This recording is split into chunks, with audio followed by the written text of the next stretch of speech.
Olá a todos, bem-vindos a mais um Café com História. O tema de hoje é sobre a Primeira República e Sidónio Pais.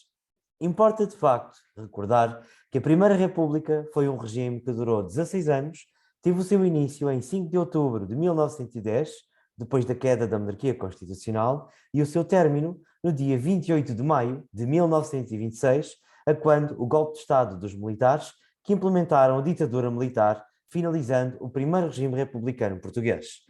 Durante a primeira fase da Primeira República, conhecida como a Primeira República Velha, Afonso Costa destacou-se pelas suas medidas de laicização do Estado e de combate à influência do próprio clero e da Igreja Católica Portuguesa. Também neste primeiro tempo, houve diversas medidas que levaram ao combate à taxa de analfabetização do país, à melhoria no sistema de ensino e à implantação de medidas com o objetivo de colocar Portugal num ritmo que acompanhasse a educação europeia. Importa também acrescentar que nesta primeira etapa da República Velha também se criou o registro civil e se permitiu o divórcio.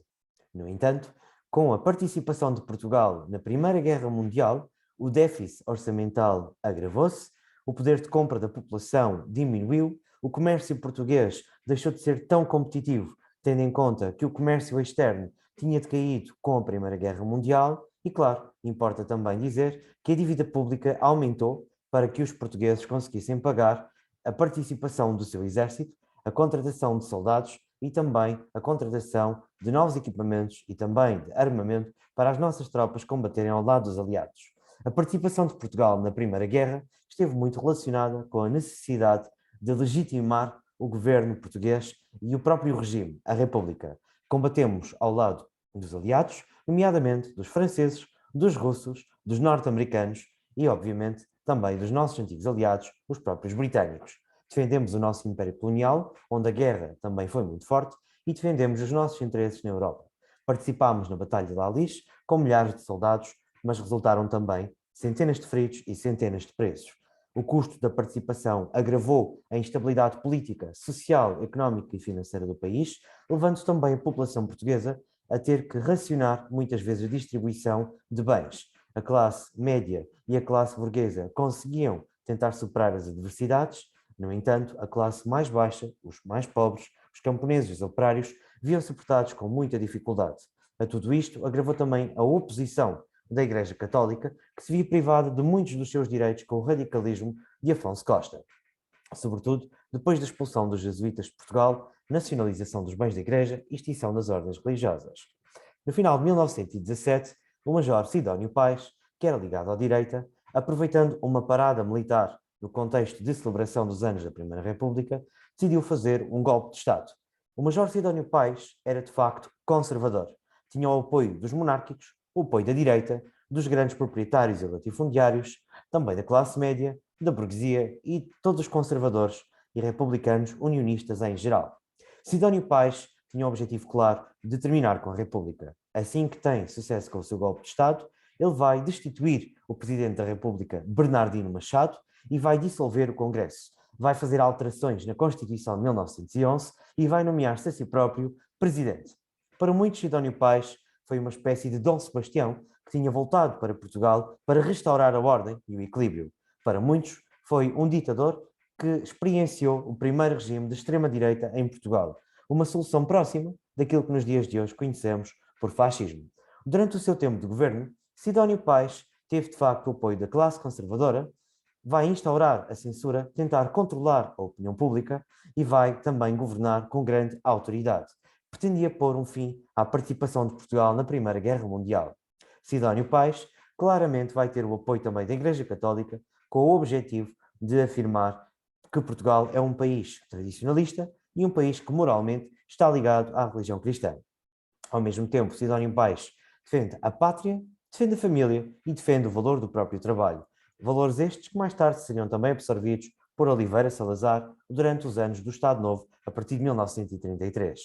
No entanto, Sidónio Pais perseguiu muitas vezes a esquerda e também desagradou à maioria operária, que sobretudo estava nas grandes cidades e em redor do Porto e Lisboa. No final de 1918, Sidónio Pais foi assassinado por radicalistas de extrema esquerda. Com a morte de Sidónio Pais, a pátria chorava, e neste momento iniciava-se uma guerra civil entre o país. Não sabendo o que iria acontecer, durante o início de 1919, o país esteve de facto em colapso e esteve desgovernado, com uma grande instabilidade social, política e económica. Aproveitando a contextualização de 1919, Paiva Conceiro, que tinha sido exilado do país depois da queda da monarquia, entra no norte com as tropas monárquicas e tenta restaurar a monarquia do norte a partir da Galiza. Em Lisboa só dura um mês e no Porto dura um pouco mais de tempo, mas tem sucesso. Com a organização dos republicanos, com a organização de um governo em Lisboa, vai restaurar-se novamente a República Velha, sendo que o tempo de Sidónio Pais ficou conhecido, apenas durante um ano, como República Nova. Agora, com o regresso à República Velha, houve um agravamento de todas as instabilidades. Os governos deterioravam-se vertiginosamente e sucediam-se dias após dias. Em 1921, vai haver um episódio conhecido como a Noite Sangrenta, em que diversos líderes do Partido Republicano Português e até um próprio primeiro-ministro são assassinados por radicais de esquerda, extrema-esquerda também, e por anárquicos ou anarquistas. A partir deste momento, o país estava de facto com sérias dificuldades que se agravaram com o pós-Primeira Guerra Mundial, com o aumento da dívida pública, o aumento da contestação por parte de todos os setores sociais de esquerda, por parte dos conservadores, por parte da direita, por parte dos antigos monárquicos católicos, operários, classe média e os grandes proprietários. A Primeira República tinha perdido todos os setores sociais e as suas bases de apoio. Então, no dia 28 de maio de 1926, os militares vão fazer um pronunciamento militar em Braga e são liderados também por Gomes da Costa. Gomes da Costa vai, com as suas tropas, chegar até ao Porto e a Lisboa, destituir o governo, destituir a Primeira República e, com o apoio de Mendes Cabeçadas e outros, incluindo Óscar Carmona, vão de facto derrubar o governo republicano e instaurar um governo provisório que irá instaurar também uma ditadura militar que durará 7 anos e que irá permitir a ascensão de António de Oliveira Salazar ao Ministério das Finanças, inaugurando o período que nós conhecemos na história de Portugal como o Estado Novo.